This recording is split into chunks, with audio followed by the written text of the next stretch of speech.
www.hazratfirozmemon.org۔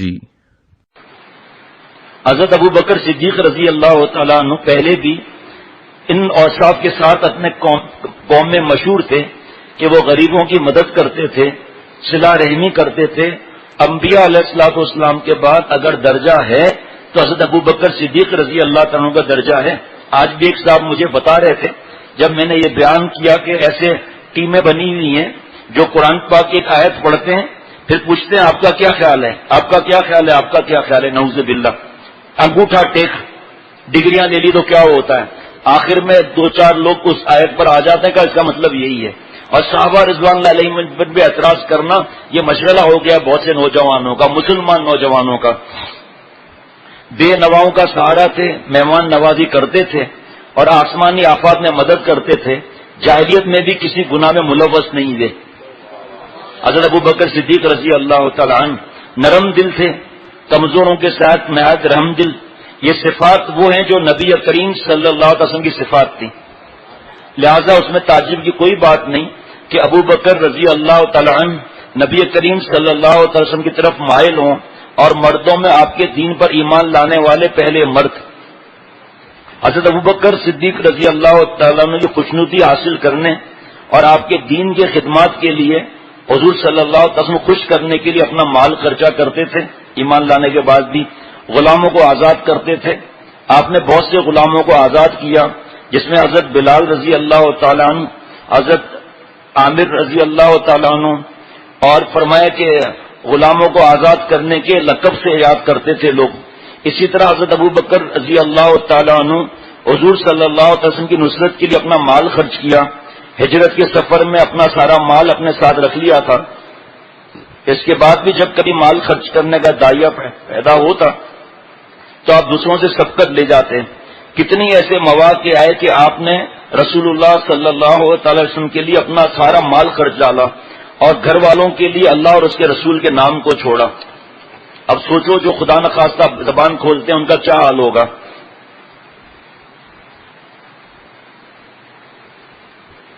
اللہ تعالیٰ فرماتے ہیں وَاتَّبِعْ سَبِيلَ مَنْ أَنَابَ إِلَيَّ، اور راہ چل اس کی جو رجوع ہوا میری طرف۔ حضرت ابو بکر رضی اللہ تعالیٰ عنہ رسول اللہ صلی اللہ علیہ وسلم کے ہاں سب صحابہ رضوان اللہ علیہم مجمعین سے زیادہ محبوب تھے۔ حضرت عمر رضی اللہ تعالیٰ عنہ فرماتے ہیں، اس میں بڑا راز ہے اگر باتوں کو غور کیا تو، کہ ابو بکر ہمارے سردار ہیں اور ہم میں سب سے بہتر ہیں اور سب سے زیادہ رسول اللہ صلی اللہ علیہ وسلم کے محبوب ہیں۔ حضرت عمر رضی اللہ تعالیٰ عنہ کا قول مبارک ہے یہ۔ اور حضرت ابو بکر رضی اللہ تعالیٰ عنہ کو سب لوگوں سے زیادہ رسول اللہ صلی اللہ علیہ وسلم کی معرفت تھی، اور صحیح اور مشہور حدیث میں آیا ہے کہ آپ صلی اللہ تعالی وسلم نے زندگی کے آخری خطبے میں یہ فرمایا، ایک بندے کو اللہ تعالیٰ نے اختیار دیا ہے کہ یا دنیا کی زیبائش میں سے جو چاہے اسے دے دیں، یا جو اللہ کے ہاں ہے وہ اسے مل جائے۔ تو اس بندے نے جو اللہ کے پاس ہے اسے پسند کر لیا۔ حضرت ابو بکر رضی اللہ تعالیٰ نے سن کر رونے لگے اور کہنے لگے کہ یا رسول اللہ، ہمارے باپ اور مائیں سب آپ پر قربان ہو جائیں۔ تو راوی کہتے ہیں کہ ہمیں تعجب ہوا کہ یہ بزرگ کیوں رو رہے ہیں۔ آپ صلی اللہ تعالی وسلم نے تو ایک شخص کا ذکر فرمایا، نام تو لیا نہیں۔ پھر پتا چلا جس بندے کو اللہ نے اختیار دیا ہے وہ خود رسول اللہ صلی اللہ تعالی وسلم تھے، اور حضرت ابو بکر رضی اللہ تعالیٰ عنہ ہم سے زیادہ آپ کی معرفت تھی۔ اس پر حضور صلی اللہ علیہ وسلم نے فرمایا، لوگوں میں سے غور سے سنیے گا، کسی شخص کا رفاقت اور مال میں مجھ پر اتنا احسان نہیں تھا نہیں جتنا کہ ابو بکر کا مجھ پر ہے، اور اگر میں کسی کو اپنا خلیل بناتا تو ابن ابو قحافہ یعنی حضرت صدیق اکبر رضی اللہ تعالیٰ عنہ کو اپنا خلیل بناتا۔ اور ایک روایت میں کہ ابن ابو قحافہ کے بجائے ابو بکر ہیں۔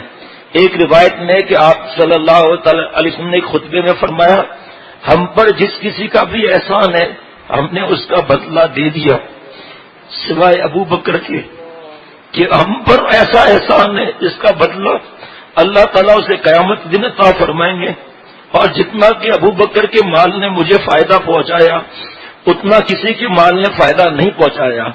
صحابہ رضوان اللہ علیہ مجمعین سے محبت کرنا ہمارا ایمان ہے. اگر کوئی صحابہ رضوان اللہ علیہ مجمعین کے لیے کچھ کہے تو حدیث پاک میں تم اس کے کہو لعنت ہو تمہارے شر پر، اور اس کے ساتھ اٹھنا بیٹھنا بھی جائز نہیں ہے، ورنہ اس منوس کا نوست ہمارے اندر آ جائے گی. آج جو صحابہ رضوان اللہ علیہ مجمعین کو برا کہتے ہیں ہمارے دوست ہیں نعوذ باللہ، ان کے جینے مرنے میں آگے آگے ہوتے ہیں. حضرت عمر رضی اللہ تعالیٰ فرماتے ہیں کہ میرے دل میں آتا تھا کہ میں ابو بکر سے جیت جاؤں. تو ایک دفعہ جب حضور صلی اللہ علیہ وسلم نے فرمایا تو میں نے اپنا سارے گھر کا مال آدھا کیا اور آدھا حضور صلی اللہ علیہ وسلم کے پاس لے آئے. حضور صلی اللہ علیہ وسلم نے فرمایا ابو بکر کیا لائے ہوں، عمر کیا لائے ہوں؟ کہ یہ آدھا مال لے آیا ہوں. گھر کے لیے کیا چھوڑا؟ اے اللہ کے رسول صلی اللہ علیہ وسلم باقی آدھا مال چھوڑا. حضرت عمر رضی اللہ تعالیٰ حضرت ابو بکر رضی اللہ تعالیٰ نے پورا مال لے آئے سارا، یہاں تک کہ کپڑے کی جگہ بوری اور بٹن کی جگہ کانٹے لگے ہوئے. حضور صلی اللہ علیہ وسلم نے فرمایا کہ ابو بکر کیا لائے ہو؟ نبی صلی اللہ علیہ وسلم سب لے آیا ہوں. ارے گھر میں کچھ چھوڑا؟ جو ابھی آپ نے سنا نا کہ اللہ اور اس کے رسول صلی اللہ علیہ وسلم کو چھوڑ کر آیا ہوں، یعنی ان کی دعائیں اور ان کا عمل. حضرت جبریل علیہ السلام خدمت اقدس میں حاضر ہوئے اور عرض کیا نبی صلی اللہ تعالی علیہ وسلم یہ کون ہے؟ فرمایا ارے جبریل ان کو نہیں جانتے ہو، یہ تو ابو بکر ہیں. میں جانتا ہوں، میں آیا نہیں ہوں، میرے اللہ نے مجھے بھیجا ہے آپ کے پاس. اور ابو بکر کو سلام کہلائیں اور آپ سے فرمایا کہ آپ ابو بکر سے پوچھیں وہ اللہ سے اس حالت میں راضی ہے. حضرت ابو بکر رضی اللہ تعالیٰ عنہ نے جیسا سنا تو آنکھوں سے آنسو بہنے لگے کہ اللہ نے سلام بھجوائے، اور 3 بار فرمایا میں اپنے رب سے راضی ہوں، میں اپنے رب سے راضی ہوں، میں اپنے رب سے راضی ہوں. صحابہ رضوان اللہ علیہ مجمعین کے ذرہ محبت کے آگے کروڑوں کروڑوں سال بھی کچھ نہیں ہے عبادت کے. نقل تو کر سکتے ہیں نا، یا نقل منع ہے؟ انہوں نے جانیں دے دی. ہم ٹیلی ویژن نیٹ کیبل نہیں دے سکتے، ہم نیٹ اور فیس بک کو ختم نہیں کر سکتے، ہم یوٹیوب کی لعنتیں ختم نہیں کر سکتے. اگر ہمارے اندر یہ عادتیں چلی آئیں، کل ہماری شادی ہوگی، ہمارے بچے ہوں گے، ہماری بیوی بچے یہ ننگے کاموں میں نہیں جائیں گے آگے. ہماری بیٹیاں آج تو جینس پینٹ پہن رہی ہیں، کل یہی جب شادیاں کریں گی تو اپنے بچیوں کو چڈیاں نہیں پہنائے گی. اس بے حیائی اوریانی کا نام کیا دیا ہوا ہے؟ فیشن. بے غیرتی کا نام فیشن اور ترقی رکھا ہوا ہے. ترقی نہیں ہے، تنزلی ہے. ایک طرف عشق کا دعویٰ کرتے ہیں، دوسری طرف لعنتی کاموں میں آگے آگے. پھر آپ صلی اللہ تعالی وسلم نے خطبے کے آخر میں فرمایا کہ ابو بکر کے دروازے کے علاوہ کسی کا دروازہ مسجد میں کھلا نہ رکھا جائے. آج بھی ہے مسجد نبی صلی اللہ علیہ وسلم میں لکھا ہوا ہے یہ حضرت ابو بکر صدیق رضی اللہ تعالیٰ گھر کا دروازہ ہے. ایک روایت میں کہ ابو بکر کا دروازے کے علاوہ کسی کا دروازہ نہ رکھا جائے کیونکہ میں نے اس پر کیا لکھا ہے، کیونکہ میں نے اس پر نور دیکھا ہے. حضور صلی اللہ علیہ وسلم فرما رہے ہیں، آپ صلی اللہ علیہ وسلم کی اس ارشاد میں حضرت ابو بکر رضی اللہ تعالیٰ عنہ کی خلافت کی طرف بھی اشارہ ہے کہ صرف ان کا دروازہ باقی رکھا جائے. اور ایک چھوٹا سا دروازہ تھا جو براہ راست مسجد نبوی میں کھلتا تھا، لہذا اسی باقی رکھا گیا. وہی دروازہ جو میں کہہ رہا ہوں، کیونکہ وہ حضرت ابو بکر رضی اللہ تعالیٰ عنہ کی ضرورت تھی تاکہ وہ مسلمانوں کے معاملات کی نگرانی کر سکیں. حضرت ابو بکر رضی اللہ تعالیٰ عنہ خلافت کے بارے میں اشارہ کرنے والی احادیث بہت ہیں، اور ان کی خلافت پر صحابہ رضوان اللہ علیہ مجمعین اور رسول اللہ صلی اللہ علیہ وسلم کے اہل بیت کا اجماع ہے. حضور صلی اللہ علیہ وسلم کے گھر میں حضرت ابو بکر صدیق رضی اللہ تعالیٰ بیٹیاں ہماری ماں اما عائشہ صدیقہ رضی اللہ تعالیٰ عنہ تھی. اور ایک دفعہ حضرت عمر رضی اللہ تعالیٰ عنہ کے بیٹے نے کہا ابا آپ مجھے کم دیتے ہیں اور ابو بکر کے بیٹے کو آپ زیادہ دیتے ہیں رضی اللہ تعالیٰ عنہ. بیٹا جو حضرت ابو بکر رضی اللہ تعالیٰ عنہ کا بیٹا ہے نا، وہ میرا بیٹا نہیں ہے.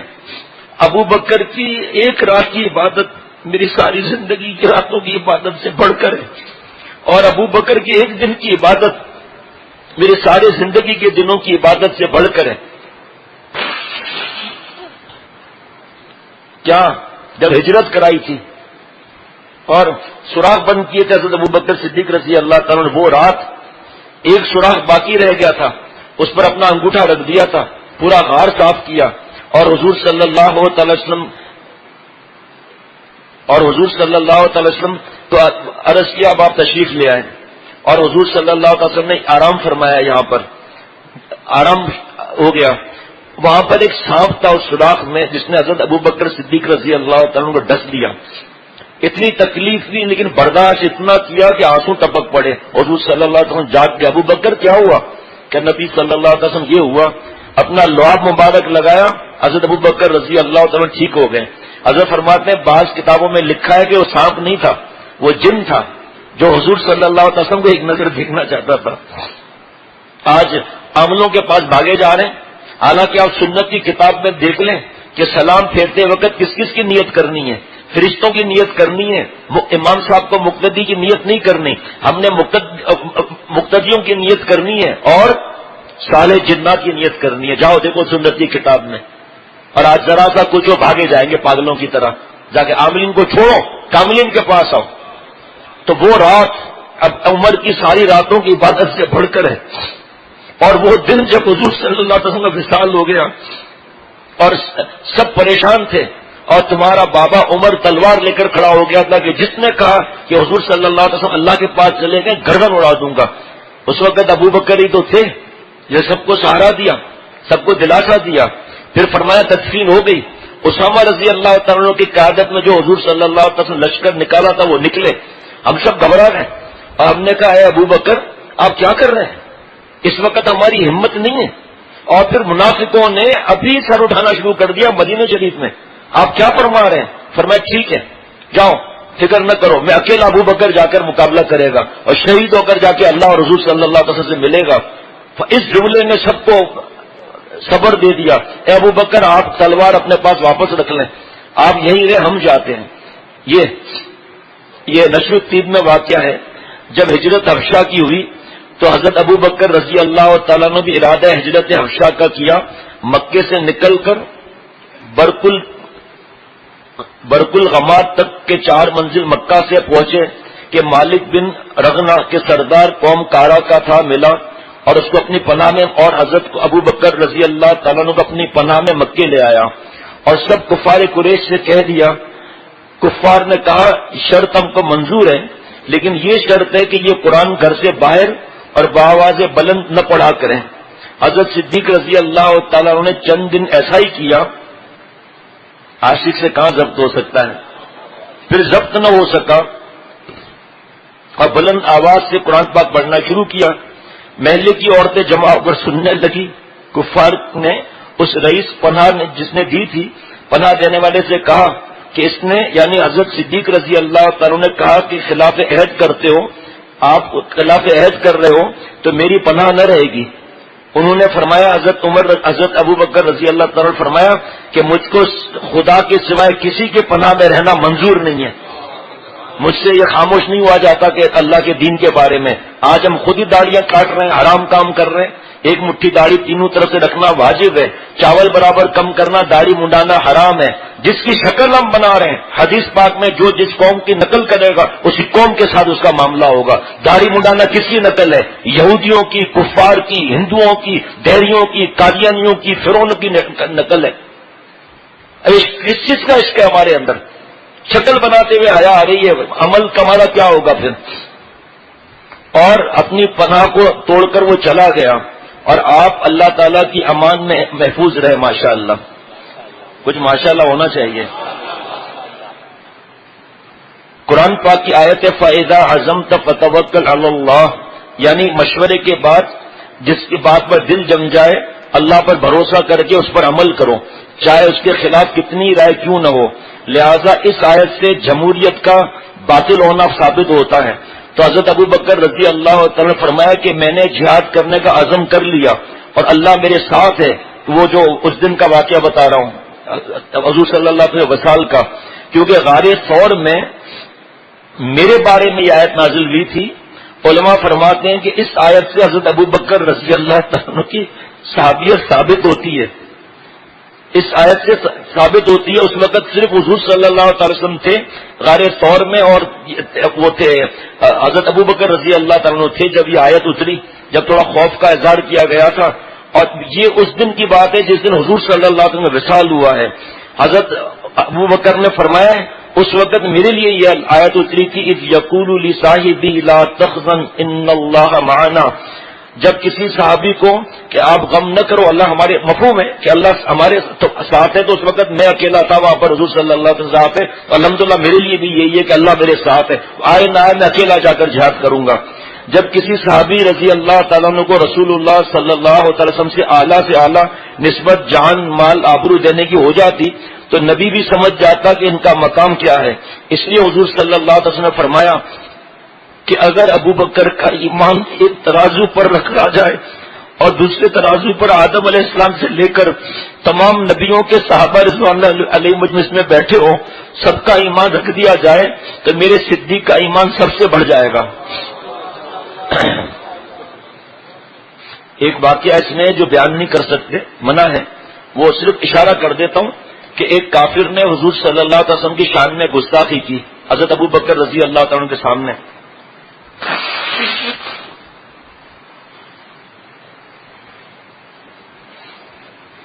حضرت ابو بکر صدیق رضی اللہ تعالیٰ عنہ جو ان کو لفظ کہا ہے نا برا، تو آگ لگ گئی اس کے جسم میں، وہ تفصیل نہیں بتا سکتا آدمی۔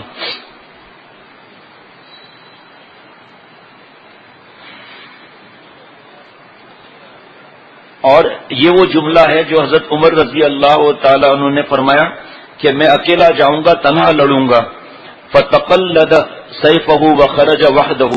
یہ وہ جملہ ہے جسے حضور صلی اللہ علیہ وسلم نے جنگ احد میں حضرت ابو بکر صدیق رضی اللہ تعالیٰ عنہ سے فرمایا تھا۔ جب حضرت ابو بکر صدیق رضی اللہ تعالیٰ عنہ نے حضور صلی اللہ علیہ وسلم کا خون مبارک دیکھا جنگ احد میں، تو ننگی تلوار لے کر کفار پر جھپٹے کہ آج یا تو جان صدیق اللہ پر فدا ہوگی یا ایک کافر کو بھی نہیں چھوڑوں گا۔ اس کا خیال رکھنا، اس میں وہ جملہ نہیں ہے کہ ابو بکر جھپٹے کفار پر، حضور صلی اللہ علیہ وسلم جھپٹے ابو بکر پر، اس کا مزہ ہی اور ہے جملے کا۔ تو ننگی تلوار لے کر کفار کی طرف جھپٹے کہ آج یا تو جانے صدیق اللہ پر فدا ہوگی یا ایک کافر کو بھی نہیں چھوڑوں گا۔ تو حضور صلی اللہ علیہ وسلم نے ان کو پکڑ لیا، فرمایا شم سیفک یا صدیق، اپنی تلوار کو میان میں رکھ دو اے صدیق، مجھے اپنے جدائی سے غم نہ دو۔ پیارے شیخ فرماتے تھے کہ یہ بتاؤ، فرمایا کہ لا تخزنا من نفسک، اپنے جدائی سے ہمیں غمگین نہ کریں۔ یہ وہ جملہ ہے جسے اللہ نے حضرت علی رضی اللہ تعالیٰ کے منہ سے نکلوایا تھا کہ حضرت نے فرمایا، حضور صلی اللہ علیہ وسلم نے جب یہ فرمایا تو کبھی ایسا ہو سکتا ہے کہ نبی کسی کو شہادت سے روکے؟ ایسا ہو سکتا ہے؟ فرمایا یہاں سے پتا چلا صدیق کی حیات شہادت سے بڑھ کر ہے، کیونکہ وہ کار نبوت کے کام انجام دیتا ہے۔ نبیین کے بعد قرآن پاک میں صدیقین ہے، پھر شہداء ہے، پھر صالحین ہے۔ جو کار نبوت کا کار انجام دے اس کا درجہ زیادہ ہے کہ وہ گمراہ کو، گٹر میں گرے ہوئوں کو اللہ سے ملا رہا ہے اور وہ نیک بن کر اور نیکوں کے کام کرنے کی فکر کر رہے ہیں۔ جو ہمارے دوست نے اشعار پڑھے، کیا تھا شعر ہوا یہ بتا دو؟ خود بھی دیوانہ بنوں اوروں کو بھی تیرا دیوانہ کروں، اللہ مجھے بھی توفیق عطا فرمائے۔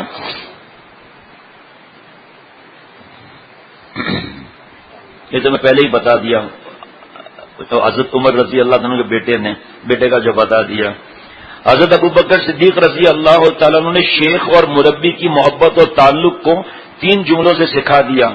ان کا یہ ایسا مت بیٹھ نواب کی طرح بڑا ایم پی اے بن کے بیٹھا ہوا ہے، ماشاء اللہ خیریت، ماشاء اللہ، واہ بھائی واہ، خوش ہے ہاں۔ حضرت ابو بکر رضی اللہ تعالیٰ عنہ نے شیخ اور مربی کی محبت اور تعلق کو 3 جملے میں سکھا دیا۔ ان کا یہ سبق قیامت تک کے لیے درس محبت، درس ادب ہے۔ ہر شخص اپنے شیخ اور مربی کے بارے میں اس سے سبق لے سکتا ہے۔ حضور صلی اللہ علیہ وسلم نے فرمایا کہ اے ابو بکر، مجھ کو ساری دنیا میں 3 چیزیں محبوب ہیں۔ نمبر 1 خوشبو، نمبر 2 نیک بیوی، نمبر 3 میری آنکھوں کی ٹھنڈک نماز ہے۔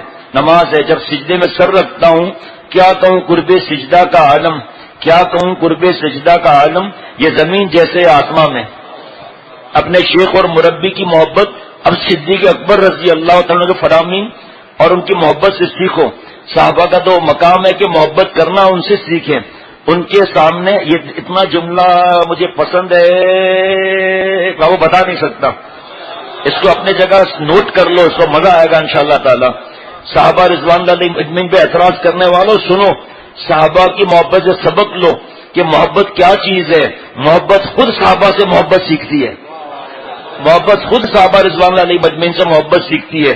حضرت ابو بکر رضی اللہ تعالیٰ نے فرمایا کہ یا رسول اللہ، آپ نے فرمایا کہ کائنات میں آپ کو 3 چیزیں پسند ہیں، تو ابو بکر کو بھی پوری کائنات میں صرف 3 چیزیں پسند ہیں.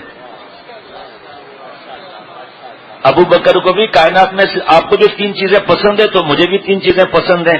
نمبر 1 النظر الیک، جب میں آپ کو ایک نظر دیکھتا ہوں تو مجھ کو ساری دنیا کی لذتوں سے زیادہ مزہ آتا ہے. مرید کو بھی یہی مقام ہونا چاہیے کہ جب شیخ کو ایک نظر دیکھے تو ساری کائنات کی لذتوں سے زیادہ اسے مزہ آئے. شرط یہ کہ وہ شیخ سنت اور شریعت کی اتباع والا ہو اور صاحب نسبت عظما ہو. نمبر 2 والجلوس بین یدیک، اے اللہ کے نبی صلی اللہ تعالی وسلم، ابو بکر جب آپ کے پاس بیٹھتا ہے تو مجھے ساری کائنات کی لذات سے زیادہ آپ کے پاس بیٹھنا لذیذ معلوم ہوتا ہے. وانفاق مالی علیک، اور اے نبی صلی اللہ تعالی وسلم، کھانا کعبہ اور روزہ رسول صلی اللہ علیہ وسلم خرچہ کرنا الگ ہے، لیکن آپ پر اپنا مال خرچہ کرنا آپ کی ذات پر مجھے کائنات کی ساری لذتوں سے زیادہ لذیذ معلوم ہوتا ہے. مگر جو صحابی حضور صلی اللہ علیہ وسلم پر مال خرچ کرتا تھا تو آپ اس مال کو جہاد میں خرچ کر دیتے تھے، اپنی بلڈنگ نہیں کھڑی کرتے تھے. لہذا جو اللہ تعالیٰ کی عطا کی ہوئی نعمتوں کو اللہ تعالیٰ ہی پر فدا کر دے اور نعمتوں کو دیکھ کر، اپنی خوبصورت بیوی کو دیکھ کر، بال بچوں کو دیکھ کر، کباب، بریانی، کاروبار، نوکری، پلاٹ، دکان کو دیکھ کر نعمت دینے والوں کو بھول نہ جائے، اور اگر بھول جائے تو پھر خسارہ ہے. اللہ تعالیٰ ہم سب کو عمل والا بنا دے اپنی رحمت سے، اور جس صحابہ رضوان اللہ علیہ مجمعین کی جتنی محبت ہونی چاہیے اللہ مجھ سمیت ہر مومن کو اتنی محبت عطا فرمائے. تو جب تک دل سے غیر اللہ نہیں نکالیں گے اللہ کی محبت ہی نہیں آئے گی. تو صحابہ رضوان اللہ علیہ مجمعین کا کیا تھا؟ کلمہ شریف پڑھنا، جو لا کہا وہ لا ہوا، جو لا کہا نفی کی نا، جو لا کہا وہ لا ہوا، وہ لا بھی پھر اس میں لا ہوا. یعنی کہ ایسی اللہ کے احکامات جس میں منع اور حرام اور گناہ ہے، اس کی ایسی نفی کی جس کی کوئی مثال ہی نہیں ہے. جو لا کہا وہ لا ہوا، وہ لا بھی پھر اس میں لا ہوا، جز لا ہوا، کل لا ہوا. جو ہم فون کر کے پوچھتے ہیں کہ شیخ یہ صغیرہ گناہ ہے یا کبیرہ؟ صغیرہ گناہ اس کا مطلب ہم کریں گے. یہ نہیں پوچھتے کہ صغیرہ گناہ بار بار کرنے سے وہی کبیرہ بنتا ہے یا نہیں بنتا. یہ نہیں سمجھتے کہ وضو میں اور بڑی راتوں میں صغیرہ گناہ معاف ہوتے ہیں، کبیرہ گناہ چاہے عرفات کے میدان سے نکل کر آ جائے. اور اتنا آسان ہے اس کو سمجھنا کہ ایک آدمی نے ماں باپ کا وراثت تقسیم نہیں کی، اسمگلنگ کر رہا ہے، ملاوٹ کر رہا ہے، سود لے رہا ہے، رشوت لے رہا ہے، رشوت دے رہا ہے، بڑی جائیداد بنا لی اس نے، حج کر کے چلا گیا، سب معاف. خود اللہ نے بھی ہمیں عقل دی ہے نا بھائی، سچی توبہ کے بعد سارے گناہ معاف ہوتے ہیں. تو جو لا کہا وہ لا ہوا، وہ لا بھی پھر اس میں لا ہوا، جز لا ہوا، کل لا ہوا، پھر کیا ہوا؟ اللہ ہوا جل جلالہ و تعالی شانہ. چھوٹا گناہ ہو بڑا گناہ ہو سب کی نفی کر دی. آج تو اللہ معاف فرمائے، صحابہ رضوان اللہ علیہ مجمعین کے بارے میں مذاق اور برے جملے کہنا پتہ ہے کچھ نہیں. رات دن تو میڈیا کے غلام بنے رہے، فلمیں دیکھتے رہے، حرام کھاتے رہے، حرام دیتے رہے، اور ماں باپ کی وراثت کھا کر پوری کر ڈالی، بھائی کے وراثت میں بھی قبضہ کر لیا، ابا نے انکم ٹیکس سے بچنے کے لیے گھر والدہ کے نام لکھ دیا، بزنس بڑے بھائی کے نام لکھ دیا، بزنس زیادہ تھا، ادھر ابا کی آنکھ بند ہوئی، ادھر سب نے قبضہ کر لیا. اور بھائی آپ کو مالک بنایا تھا، کہ مالک مطلب آپ کو کہہ دیا تھا کہ آپ مالک ہیں، آپ کو قبضہ دیا تھا، آپ سے کہا تھا کہ آپ کی مرضی، بیچو، جو کرو یہ کرو. بتاؤ ایمانداری سے مر کر کیا جواب دو گے اللہ کو؟ جو نہ جواب، اب کیوں نہیں جواب دیتے؟ تو صحابہ رضوان اللہ علیہ مجمعین کے شان میں یہ گستاخیاں، اور پتہ ہی نہیں کتنا بڑا گناہ ہے یہ، حتیٰ کہ ایمان تک چلا جاتا ہے. کچھ جملے ایسے ہوتے ہیں اگر جبکہ اللہ ہم سے پوچھیں گے بھی نہیں. بھائی حضرت فرماتے تھے، شیخ العرب العجم عارف باللہ حضرت مولانا شاکی محمد اختر صاحب رحمۃ اللہ علیہ فرماتے تھے کہ اگر کوئی تم سے بحث کرنے آئے تو اس سے کہو کہ آپ صحابہ رضوان اللہ علیہ مجمعین کے وقت میں تھے؟ میں تھا، پھر پنچایت کیا ہے؟ نمبر 2، اللہ ہم سے صحابہ رضوان اللہ علیہ مجمعین کا پوچھیں گے؟ نمبر 3، صحابہ رضوان اللہ علیہ مجمعین کی وجہ سے ہم تک دین پہنچا، اس کا پتہ ہے؟ ان کی قربانیوں سے انہوں نے اپنے خون کے چراغ جلائے، یہاں تک کہ صحابہ رضوان اللہ علیہ مجمعین کو گرم گرم تیل میں ڈالا گیا. اتنی قربانیوں کے بعد ہمارے پر دین پہنچا ہے. اور تیسری بات یہ کہ قرآن پاک میں لکھا ہے رضی اللہ عنہم و رضوا عنہ، اللہ ان سے راضی، وہ اللہ سے راضی۔ آپ سب مجھے بتاؤ، اللہ جس سے راضی ہوں گے وہ کہاں جائیں گے؟ جنت میں۔ ایک آدمی کی غیبت حرام ہے، عام آدمی کی، چاہے وہ شرابی ہو چاہے بے نمازی ہو، تو پھر صحابہ رضوان اللہ علیہ مجمعین کی شان میں گستاخی کیسی ہوگی؟ ایک ایک صحابی حضور صلی اللہ علیہ وسلم پر جان فدا کرتا تھا۔ حضرت ابو بکر صدیق رضی اللہ تعالیٰ عنہ سے پہلے بھی ان اوصاف کے ساتھ اپنے قوم میں مشہور تھے۔ حضرت ابو بکر رضی اللہ تعالیٰ عنہ غریبوں کی مدد کرتے تھے، صلہ رحمی کرتے تھے، بے نواؤں کا سہارا تھے، مہمان نوازی کرتے تھے، آسمانی آفات میں مدد کرتے تھے، جاہلیت میں بھی کسی گناہ میں ملوث نہیں ہوئے، نرم دل تھے، کمزوروں کے ساتھ نہایت رحم دل۔ یہ صفات وہ ہیں جو حضور صلی اللہ علیہ وسلم کی صفات ہیں، لہذا اس میں تعجب کی کوئی بات نہیں ہے کہ حضرت ابو بکر رضی اللہ تعالیٰ عنہ کی طرف مائل ہوں۔ مردوں میں آپ کے دین پر ایمان لانے والے پہلے مرد حضرت ابو بکر ہیں۔ حضرت ابو بکر رضی اللہ تعالیٰ عنہ حضور صلی اللہ علیہ وسلم کی خوشنودی حاصل کرنے اور آپ کے دین کی خدمت کے لیے اپنا مال خرچ کرتے تھے، غلاموں کو آزاد کرتے تھے۔ آپ نے بہت سے غلاموں کو آزاد کیا۔ اس طرح حضرت ابو بکر رضی اللہ تعالیٰ عنہ نے حضور صلی اللہ علیہ وسلم کی نصرت کے لیے اپنا مال خرچ کیا اور ہجرت کے سفر میں اپنا سارا مال اپنے ساتھ رکھ لیا تھا۔ اس کے بعد بھی جب کبھی مال خرچ کرنے کا داعیہ پیدا ہوتا تو آپ دوسروں سے سبقت لے جاتے، اور کتنے ایسے مواقع آئے کہ آپ نے رسول اللہ صلی اللہ علیہ وسلم کے لیے اپنا سارا مال خرچ کر ڈالا اور گھر والوں کے لیے اللہ اور اس کے رسول کے نام کو چھوڑا صلی اللہ تعالی علیہ وسلم۔ ایک دن حضرت عمر رضی اللہ تعالیٰ کے بیٹے نے کہا، عرض کیا کہ بابا، حضرت عمر رضی اللہ تعالیٰ سے عرض کیا کہ بابا آپ حضرت ابو بکر رضی اللہ تعالیٰ کے بیٹے کو مال زیادہ دیتے ہیں، مجھے کم دیتے ہیں، وجہ؟ فرمایا بیٹا، جو ابو بکر تھا وہ عمر نہیں ہے۔ ابو بکر کی ایک رات کی عبادت میرے سارے راتوں کی عبادت سے بڑھ کر ہے، ابو بکر کی ایک دن کی عبادت میرے سارے دنوں کی عبادت سے بڑھ کر ہے۔ عرض کیا بابا وہ کیسے؟ فرمایا کہ وہ دن تھا جب حضور صلی اللہ علیہ وسلم ہجرت فرمائی اور حضرت ابو بکر رضی اللہ عنہ ساتھ لیا، غار میں جا کر غار صاف کیا اور جو سوراخ تھے اپنے کپڑے پھاڑ پھاڑ کر وہ سوراخ بند کیے اور ایک سوراخ پر اپنا انگوٹھا رکھ لیا، دوست محمد اپنا انگوٹھا رکھ لیا، اور حضور صلی اللہ علیہ وسلم نے حضرت ابو بکر کے گود میں جیسے آرام فرمایا تو وہاں سانپ چھپا تھا، وہ جب راستہ نہیں ملا تو اس نے ڈنگ مار دیا۔ حضرت ابو بکر رضی اللہ تعالیٰ عنہ نے جیسے جان فدا کر دی نا۔ آج تو گھر سے ٹی وی نیٹ نہیں نکلتے اور گالیاں ماں باپ کو، فوش فوش گالیاں، ماں باپ پر ہاتھ اٹھانا، اور پھر چلے صحابہ رضوان اللہ علیہ مجمعین کے بارے میں، آؤ بھائی ہم بیٹھ کے آپس میں بحث کریں۔ کس چیز کی بحث کریں بھائی؟ تو حضرت ابو بکر رضی اللہ تعالیٰ نے بہت برداشت کیا، آنسو نکلنے لگے، وہ آنسو کچھ گرے حضور صلی اللہ علیہ وسلم پر، حضور صلی اللہ علیہ وسلم جاگ گئے۔ ابو بکر کیا ہوا؟ اے نبی صلی اللہ علیہ وسلم یہ معاملہ ہوا۔ اپنا لعاب مبارک لگایا، ابو بکر رضی اللہ عنہ اچھے ہو گئے۔ ہمارا ایمان ہے صحابہ رضوان اللہ علیہ مجمعین سے محبت کرنا، ایمان کا جز ہے یہ۔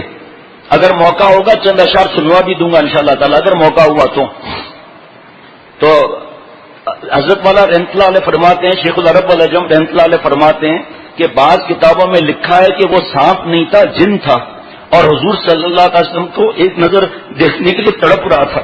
جب موقع نہیں ملا تو اس نے ڈس دیا، اور حضور صلی اللہ علیہ وسلم کے بیٹا وہ دن، وہ رات اور وہ دن جب حضور صلی اللہ علیہ وسلم اللہ کے پاس چلے گئے اور تیرا بابا جوش میں آ کے تلوار ہاتھ میں لے لیا تھا کہ جو کہے گا کہ حضور صلی اللہ علیہ وسلم اللہ کے پاس چلے گئے میں اس کی گردن اڑا دوں گا۔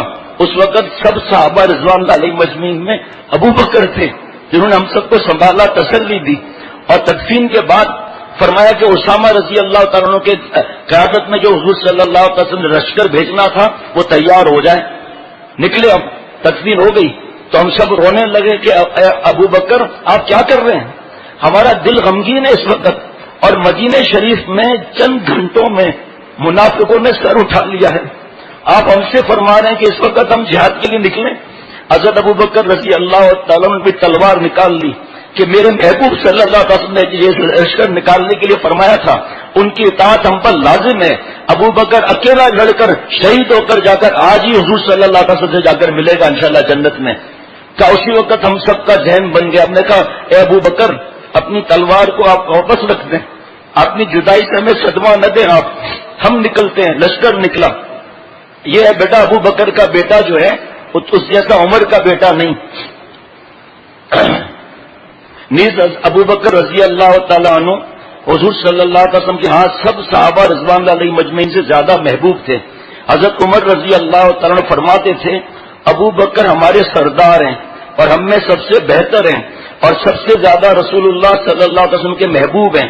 آپ جو پابندی سے بیانات سنتے ہیں آپ کو یاد ہوگا کہ میں آیت پڑھتا رہتا ہوں, اللہ یجتبی الیہ من یشاء, اللہ تعالیٰ جس کو اپنا بنانا چاہتے ہیں وہ اللہ اس کو اپنی طرف کھینچ لیتے ہیں. یاسین گل.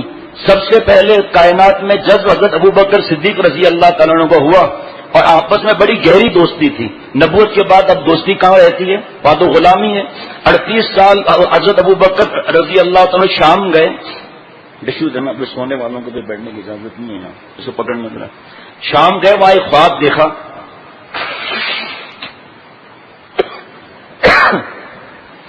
اس وقت کے راہب سے ذکر کیا تو راہب نے پوچھا آپ کا نام کیا ہے؟ ابو بکر. کہاں سے آئے ہو؟ مکہ شریف سے. کون سا قبیلہ آپ کا؟ قریش. فرمایا کہ آپ کی اس خواب کی تعبیر یہ ہے کہ ان قریب مکہ شریف میں اللہ کا لاڈلا اور آخری نبی صلی اللہ تعالی وسلم اپنی نبوت کا اعلان کرے گا, آپ اس پر ایمان لائیں گے اور ان کے زندگی میں آپ ان کے وزیر ہوں گے اور ان کے وفات کے بعد آپ ان کے خلیفہ ہوں گے. حضرت ابو بکر نے کسی کو یہ خواب نہیں سنایا. جب اللہ نے فرمایا دین کو آگے پھیلانے کے لیے تو مردوں میں سب سے پہلے حضرت ابو بکر پر ایمان حضور صلی اللہ علیہ وسلم نے فرمایا. تو عرض کیا کہ اے پیارے رسول صلی اللہ تعالی وسلم آپ کے پاس نبوت کی دلیل کیا ہے؟ محبت سے, اکڑ سے نہیں. تو فرمایا ابو بکر میرے نبوت کی دلیل تیرا وہ خواب ہے جو اس نے شام میں دیکھا تھا, کسی کو بتایا نہیں تھا, میرے رب نے مجھے وہ خواب بتا دیا. خوش ہو گئے, کلمہ پڑھا اور پیشانی کے بیچ میں بوسہ دیا. اب یہ کالج یونیورسٹی میں تھوڑی یہ بات پڑھائی جاتی ہے, کسی مینجمنٹ کے وہاں تھوڑی پڑھائی جاتی ہے, کسی انسٹیٹیوٹ میں تھوڑی پڑھایا جاتا ہے. وہاں تو آپس میں لڑنا سکھایا جاتا ہے, حرام عشق سکھایا جاتا ہے, زنا سکھائی جاتی ہے, ناچ گانا سکھایا جاتا ہے, ویلنٹائن ڈے سکھایا جاتا ہے, نیو ایئر سکھایا جاتا ہے, کرسمس سکھایا جاتا ہے. وہاں کہاں حضور صلی اللہ علیہ وسلم کے عشق اور معرفت کی باتیں بتائی جائیں گی؟ فرمایا حضرت ابو بکر رضی اللہ تعالیٰ عنہ کو سب سے زیادہ رسول اللہ صلی اللہ علیہ وسلم کی معرفت حاصل تھی. حدیث پاک میں مشہور حدیث میں آیا ہے کہ حضور صلی اللہ تعالی وسلم نے زندگی کے آخری خطبے میں فرمایا ایک بندے کو اللہ تعالی نے اختیار دیا ہے کہ یا دنیا کی زیبائش میں سے جو چاہے اسے دے دے یا جو اللہ کے ہاں وہ اسے مل جائے. تو اس بندے نے جو اللہ کے پاس ہے اسے پسند کر لیا. یہ سن کر ابو بکر زارو قطار رونے لگے اور عرض کیا کہ یا رسول اللہ صلی اللہ تعالی وسلم ہمارے ماں باپ, ہمارے باپ اور مائیں سب باپ پر قربان ہو جائیں. راوی کہتے ہیں کہ مجھے تعجب ہوا کہ یہ حضرت ابو بکر کیوں رو رہے ہیں. آپ صلی اللہ تعالی وسلم نے تو ایک شخص کا ذکر فرمایا, پھر پتا چلا کہ جس بندے کو اللہ نے اختیار دیا وہ خود حضور صلی اللہ علیہ وسلم تھے اور حضرت ابو بکر رضی اللہ تعالیٰ کو ہم سے زیادہ آپ کی معرفت حاصل تھی. حضرت حضور صلی اللہ علیہ وسلم نے فرمایا کہ لوگوں میں سے کسی شخص کا رفاقت اور مال میں مجھ پر اتنا احسان نہیں ہے جتنا کہ ابو بکر کا مجھ پر ہے, اور اگر میں کسی کو اپنا خلیل بناتا تو ابو بکر کو اپنا خلیل بناتا. اور ایک روایت میں کہ آپ نے ایک خطبے میں فرمایا ہم پر جس کسی کا بھی احسان ہے ہم نے اس کا بدلہ اسے دے دیا سوائے ابو بکر کے. اس کا ہم پر ایسا احسان ہے جس کا بدلہ اللہ تعالیٰ سے قیامت کے دن عطا فرمائیں گے. نبی صلی اللہ علیہ وسلم فرما رہے ہیں کہ میں نے سب کا بدلہ چکا دیا, ابو بکر کا بدلہ اللہ چکائیں گے. اور جتنا کہ ابو بکر کے مال نے مجھے فائدہ پہنچایا اتنا کسی کے مال کا فائدہ نہیں. جب حضور صلی اللہ علیہ وسلم نے آخری خطبہ دیا تو فرمایا کہ ابو بکر کے دروازے کے علاوہ کسی کا دروازہ مسجد نبی میں کھلا نہ رکھا جائے. آج بھی آپ دیکھا ہے کہ جب مسجد میں ہم داخل ہوتے ہیں تو سیدھے ہاتھ پر ایک چھوٹا سا دروازہ ہے, یہ حضرت ابو بکر صدیق رضی اللہ تعالیٰ گھر کا دروازہ ہے جو حضور صلی اللہ علیہ وسلم نے فرمایا بند نہ ہو.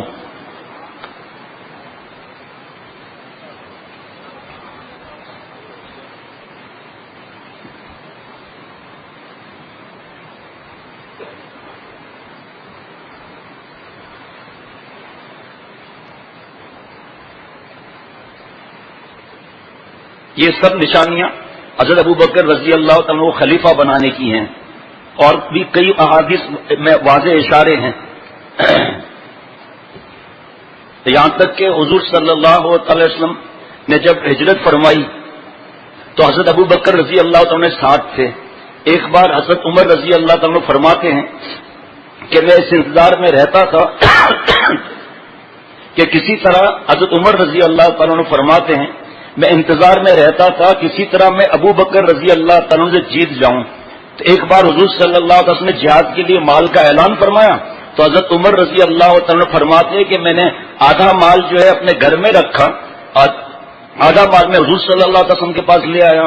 حضور صلی اللہ علیہ وسلم سے فرمایا کہ اے عمر کیا لائے ہو؟ اے نبی صلی اللہ علیہ وسلم یہ سب سامان لے آیا ہوں۔ اے عمر گھر کے لیے کیا چھوڑا؟ اے نبی صلی اللہ علیہ وسلم آدھا مال گھر کے لیے چھوڑ کر آیا ہوں۔ اس وقت حضرت ابو بکر صدیق رضی اللہ تعالیٰ داخل ہوئے، بوری پہنی ہوئی، بٹن کی جگہ کانٹے۔ حضور صلی اللہ علیہ وسلم نے فرمایا کہ ابو بکر کیا لائے ہو؟ اے نبی صلی اللہ علیہ وسلم سارا سامان گھر کا صاف کر کے سب یہیں لے آیا ہوں۔ اے ابو بکر گھر کے لیے کیا چھوڑا؟ اے اللہ کے لاڈلے صلی اللہ علیہ وسلم اللہ تعالیٰ اور آپ کے نام کو چھوڑ کر آیا ہوں۔ حضرت جبریل علیہ السلام خدمت اقدس میں حاضر ہوئے اور حضور صلی اللہ علیہ وسلم سے پوچھا یہ صاحب کون ہے؟ بوری پہنے ہوئے، کانٹے لگے ہوئے، اے جبریل ان کو جانتے نہیں ہو؟ یہ کون ہے؟ اے نبی صلی اللہ علیہ وسلم جانتا ہوں لیکن میں خود تھوڑی آیا ہوں، اللہ نے مجھے بھیجا ہے۔ اور ابو بکر کو اللہ تعالیٰ نے سلام کہلوائے ہیں اور فرمایا کہ آپ سے پوچھوں کہ آپ ابو بکر سے پوچھیں کہ اس حالت میں وہ اللہ سے راضی ہیں؟ بس جناب حضرت ابو بکر صدیق رضی اللہ تعالیٰ کے آنکھوں سے آنسو بہنے لگے۔ یہ غم کے آنسو نہیں تھے، یہ خوشی کے آنسو تھے، اور 3 بار فرمایا میں اپنے رب سے راضی ہوں، میں اپنے رب سے راضی ہوں، میں اپنے رب سے راضی ہوں۔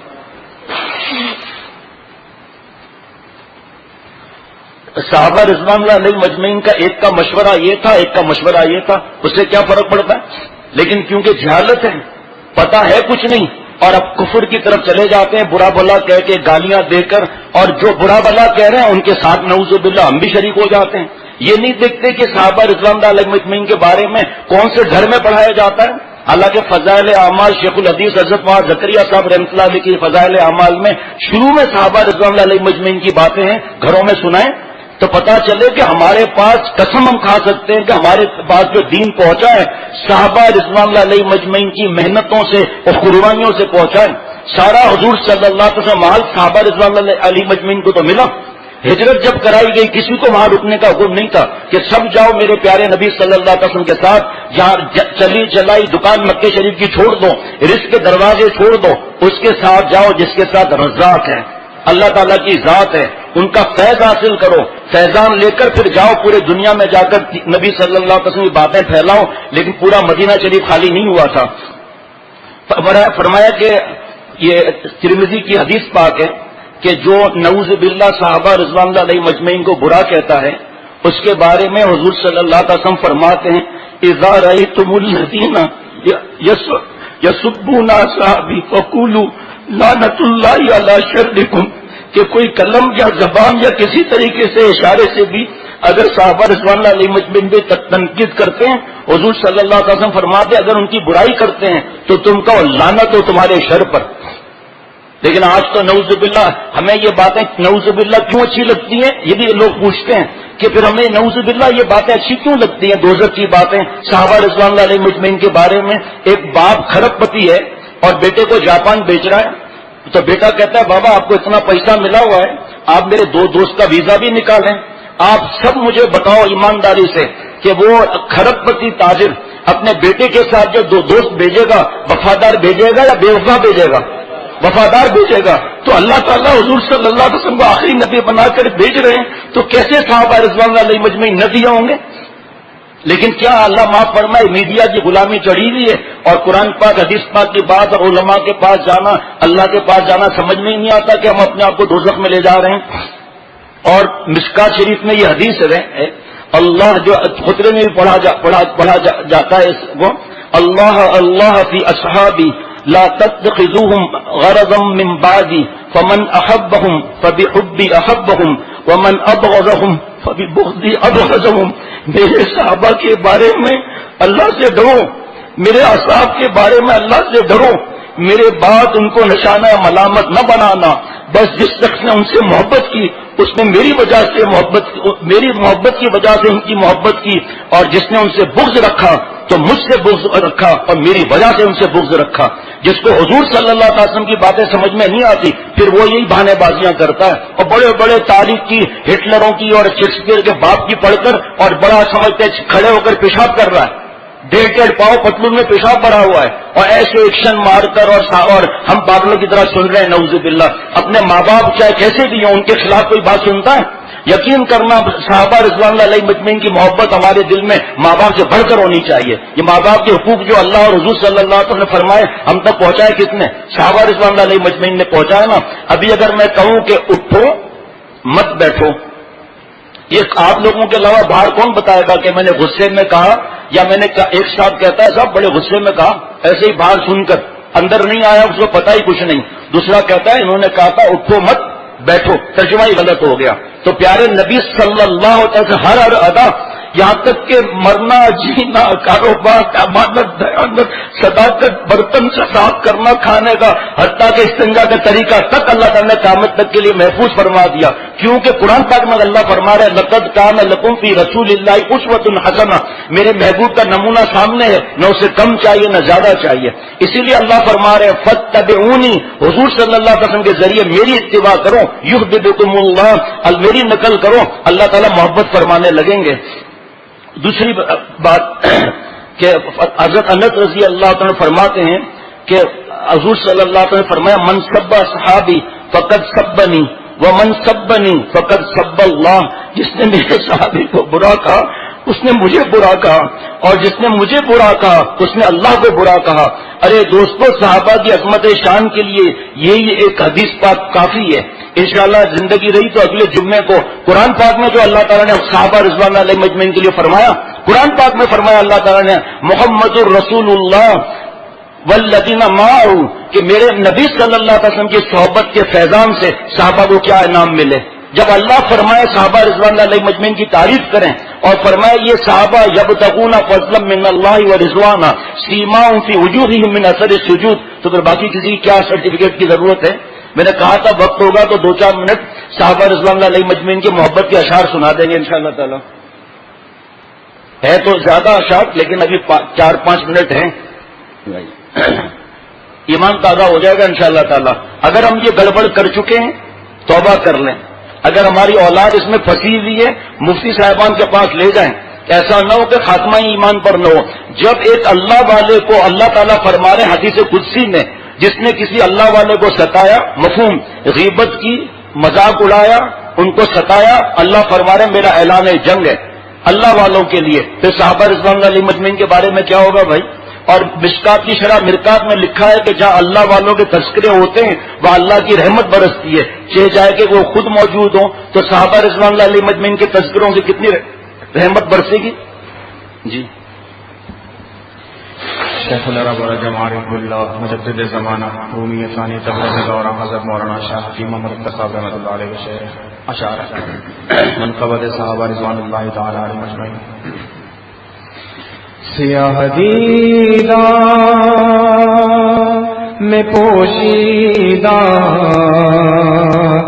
جمال حق کتابانی، صحابہ کے دلوں کو جس نے بخشا نور یزدانی، صحابہ کے دلوں کو جس نے بخشا نور یزدانی، وہ سلطان جہاں تھے قلب میں تھا فقر پنہانی، وہ سلطان جہاں تھے قلب میں تھا فقر پنہانی، مقام ابدیت کے ساتھ تھی ان کی جوانی، سیاہ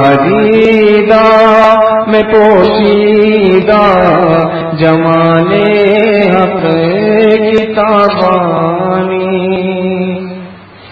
خدا دیدہ نظر کو چون کہ دیکھا تھا کعبہ نے خدا دیدہ نظر کو چون کہ دیکھا تھا کعبہ نے وہ ایمان کیسے پا سکے گا کوئی ربانی سیادیدہ میں پوشیدہ جمالِ حق کتابانی جنہوں نے مال و زر دیا پرو بھی جان بھی دے دی جنہوں نے مال و زر دیا پرو بھی جان بھی دے دی جنہوں نے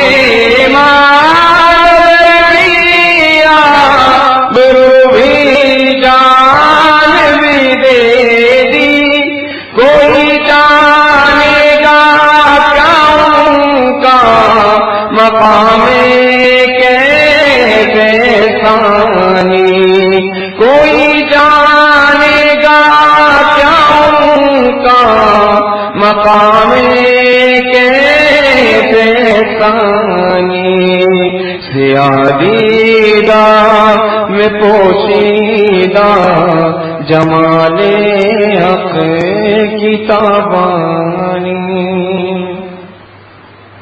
ہمیشہ ہے تعبیرہ ہے سنت کا سجدائی ہمیشہ ہے تعبیرہ ہے سنت کا سجدائی وہ دیوانے تھے لیکن خواہ کے پاتی کی پریشانی سیادیدہ میں پوشیدہ جمالِ حق کتابانی یہ کیسا معجزہ تھا دوست کو شان رسالت کا یہ کیسا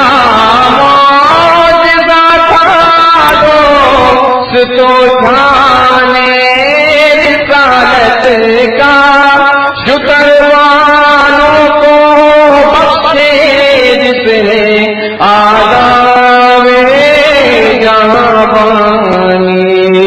سیادیدہ میں پوشیدہ جمالِ حق کتابانی خدا سے راضی اور وہ رب سے ہوئے راضی خدا سے راضی اور وہ رب سے ہوئے راضی شہادت اس حقیقت پر ہے خود آیات قرآنی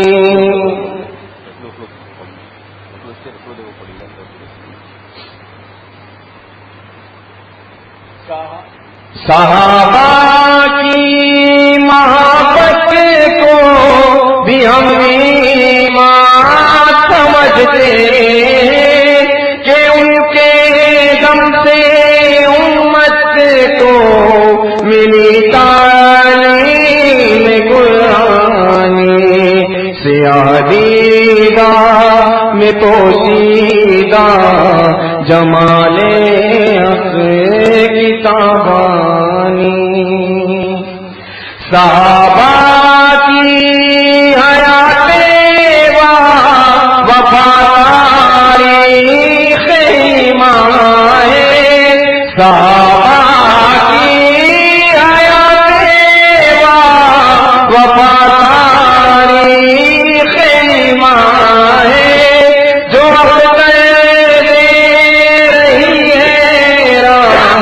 دن پیغام ایمانی جو وقت دے رہی ہے رات دن پیغام ایمانی. ماشاءاللہ. اپنے بچوں کے نام بھی یہی رکھنا چاہیے. لکھا ہے کتابوں میں کہ نام کا اثر پڑتا ہے، لیکن ہمیں نیا نام چاہیے جو کہیں نہ ہو. بس اس کو تو پتہ نہیں کہاں سے کوئی لائے گا. اللہ تعالیٰ مجھے اور ہم سب کو ہر سنت پر، ہر شریعت کے احکامات پر چلنے کی توفیق عطا فرمائے. www.hazratfirozmemon.org